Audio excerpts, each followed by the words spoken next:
Shalom pessoal, saudações de paz a todos. Estamos aqui para a gravação de mais um vídeo. No vídeo de hoje eu gostaria de chamar a sua atenção para um texto interessante que se encontra em Deuteronômio capítulo 26, versículos 7 e 8, no qual teremos aqui uma descrição do Deus Salvador, demonstrando seus atos poderosos na salvação de Israel e demonstrando para todas as nações vizinhas que somente Ele é o Senhor e somente Ele é o Deus vivo e o Deus poderoso. É claro que nós vamos observar também que à medida que Deus salva alguém, o princípio poderoso de Deus, ainda que de maneira diferente da salvação de Israel, ou na manifestação do seu poder, apareça de forma implícita, contudo o princípio e a ação, o caráter de Deus, o seu poder estão ali de forma explícita por trás da salvação de uma pessoa que de alguma forma jamais poderia salvar-se por si mesmo. O princípio permanece. Toda vez que Deus vai salvar alguém, alguém é chamado à salvação. Deus se manifesta salvando essas pessoas, os atos poderosos de Deus se tornam visíveis e espantosos de tal forma que as pessoas atribuem essa ação e esse ato maravilhoso ao único Deus vivo e verdadeiro, que é o Deus de Israel. Portanto, eu gostaria de trazer aqui os atos poderosos de Deus em relação à salvação de Israel. Para isso eu chamo a sua atenção para a leitura do texto de Deuteronômio capítulo 26, versículo 7 e 8, que diz assim: Então clamamos ao Senhor, Deus de nossos pais, e Ele ouviu a nossa voz e viu a nossa aflição, e nosso trabalho e nossa opressão. E o Senhor nos tirou do Egito com mão forte e braço estendido, com atos grandiosos e impressionantes, com sinais e maravilhas. Observe que normalmente quando alguém precisa de salvação, ele começa invocando, clamando ao Salvador. O versículo 6 diz, versículo 7, então clamamos ao Senhor.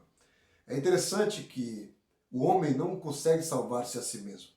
Logo, ele precisa de um Salvador. É por isso que o apóstolo Paulo diz, no Novo Testamento, mais precisamente em Romanos, que todo aquele que invocar o nome do Senhor será salvo. A partir do momento que a pessoa toma conhecimento que existe alguém superior, que governa o mundo, governa as leis da natureza, governa os reinos e os reis, governa todas as coisas, aonde ele estiver, e se ele invocar esse ser supremo, ele certamente será salvo. Mas não só isso, ele não é um Deus qualquer, é um Deus que passa pela nossa história, Deus de nossos pais, não é um Deus estranho, não é uma entidade nova, não é um Deus que entrou agora na história, é o Deus dos nossos pais, Deus de Abraão, Deus de Isaac e Deus de Jacó. É o Deus que os nossos pais se apoiaram, não é qualquer divindade. Não é um Deus com D minúsculo, é um Deus que nossos antepassados serviram. Então é esse Deus que nós precisamos chamar e invocar o seu nome. E não somente isso, ele ouve a voz. Diz o texto no versículo 7, ele ouviu a nossa voz. Veja, o Spurgeon dizia que o objetivo da oração são os ouvidos de Deus. A partir do momento que nós entendemos que a oração é importantíssima, nós entendemos o propósito de orar. A partir do momento que entendemos que a oração tem a sua relevância na nossa vida, nós jamais deixaremos de orar. Até porque a vida cristã não sobrevive sem oração. Então, por que existe a oração? Porque existem dois ouvidos, claro, uma linguagem humana para Deus. Existem dois ouvidos nos céus que estão atentamente abertos para ouvir o nosso clamor. Esta é uma das razões para nós orarmos. Então veja que Israel disse, e ele ouviu a nossa voz. E não só isso, viu a nossa aflição, nosso trabalho e nossa opressão. Israel estava como um pobre, uma pessoa necessitada no Egito. Alguém que estava sofrendo opressão em detrimento da soberania do Egito. E Deus, conforme diz o Salmo de número 12, salvo engano, por causa da opressão do pobre, do gemido do oprimido, me levantarei do meu trono. Deus se levanta do trono quando aquele que não tem defesa precisa de defesa. Aquele que é oprimido, é maltratado, precisa de ajuda. É nesse contexto. Mas vamos aqui ao versículo 8, ao qual diz como Deus salvou Israel desta fornalha de fogo que é o Egito. Veja, o reconhecimento que eles deveriam ter era geração após geração, no qual deveria ser passado o que Deus fez por eles. E eles deveriam relembrar às gerações posteriores o seguinte: Deus o tirou do Egito com mão forte e braço estendido. Em primeiro lugar, o que seria mão forte e braço estendido? Bom, pelo menos 4 palavras aqui são descritivas para mostrar esse versículo 8, a ação de Deus na salvação. Em primeiro lugar, com mão forte e braço estendido. A palavra hebraica que aparece aí é Beyad Hazeka, ou Yad Hazak. Essa palavra Yad Hazak, ou Beyad, em mão ou com mão forte, e Hazak, ou Rezek, forte, mão forte, Beyad, ou Yad Hazak, mão forte. Significa alguém que é forte para desferir golpes, que é irresistível em sua operação. Captura os seus inimigos de forma que eles não consigam escapar. E alguém que defende os amigos de maneira tão poderosa que não sofrem danos. Foi isso que Deus fez com o Faraó, foi isso o que Deus fez com o Egito. Deus desferiu golpes fortíssimos contra o Egito. Deus desferiu golpes de tal maneira que esses golpes eram irresistíveis em sua operação. Não tinha como o Faraó resistir, não tinha como o Egito resistir à vontade punitiva de Deus.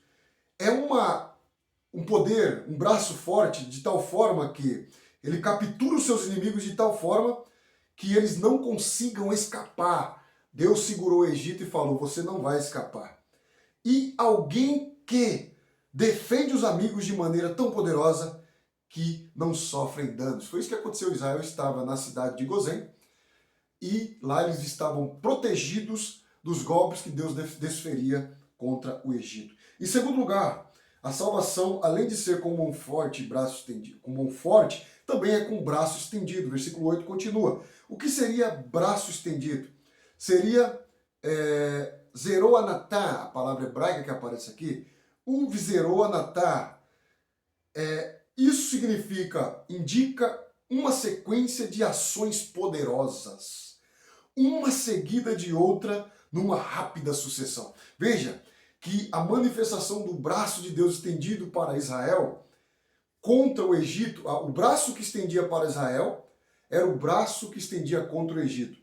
Indica de tal forma ações tão poderosas em uma sequência que era seguida de uma após outra numa rápida sucessão. Eram ações poderosas que eram tão poderosas que era seguida uma após outra em uma rápida sucessão. Ou seja, a mão poderosa que salvava Israel era a mão poderosa que manifestava poderes contra o Egito de uma forma ininterrupta, seguida uma após outra em formas sucessivas e rápidas, sem dar tempo para os egípcios respirarem.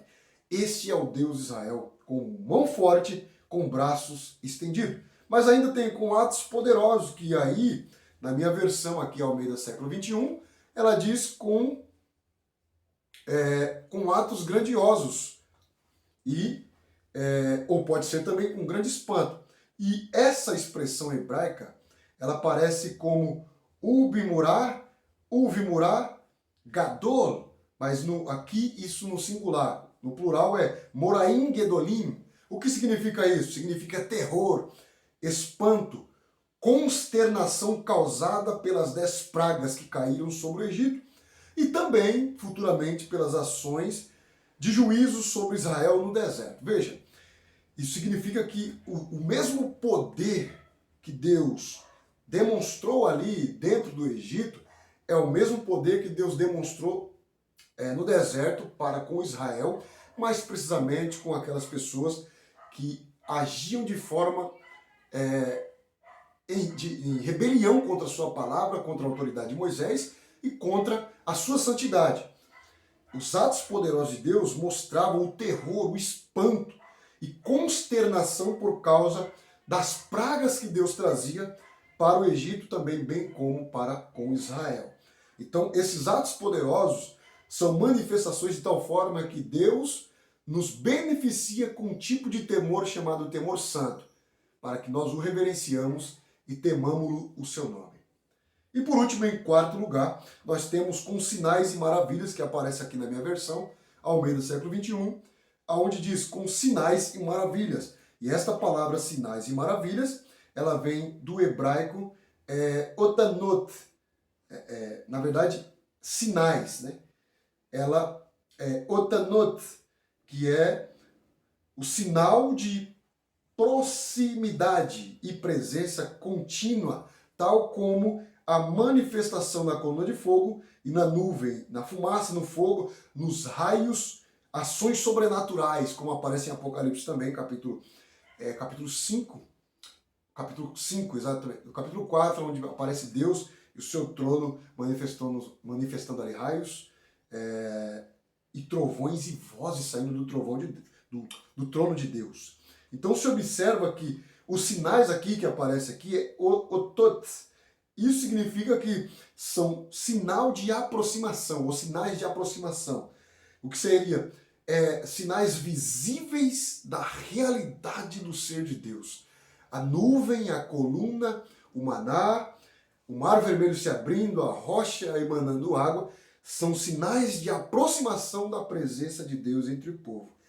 Era isso que Deus queria mostrar para o povo, relacionado ao seu ser como um Deus presente. Mas, finalmente, nós temos ainda uma outra palavra, que é maravilhas. E essa palavra maravilhas, ela vem do hebraico também, mofetim. Mofetim.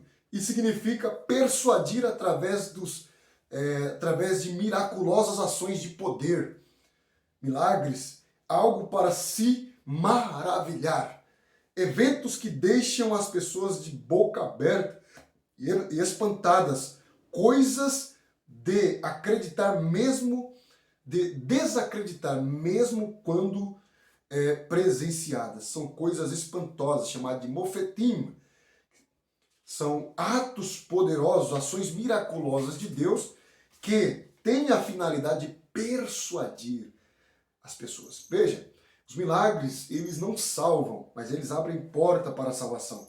Os milagres, eles não salvam, mas eles existem para mostrar o Deus Salvador. Então o objetivo de Deus era, através desses poderes, desses atos miraculosos, persuadir a atenção do seu povo Israel, fazendo com que eles se voltassem totalmente para Deus e se desapegasse totalmente dos deuses mórbidos, parado, neutralizado, imóvel do Egito. Essa é a diferença do Deus verdadeiro de Israel e dos deuses que não podem fazer nada por si só. Então, os atos poderosos de Deus se concentram basicamente nessas 5 palavras que aparecem aqui, que como forte, com braços estendidos, com atos poderosos, com maravilhas e com sinais. Esse é o Deus de Israel, esse é o Deus dos hebreus, esse é o Deus que nós servimos. A Ele a glória, a Ele a honra, porque do Senhor pertence a salvação. Um grande abraço, até o próximo vídeo. Shalom!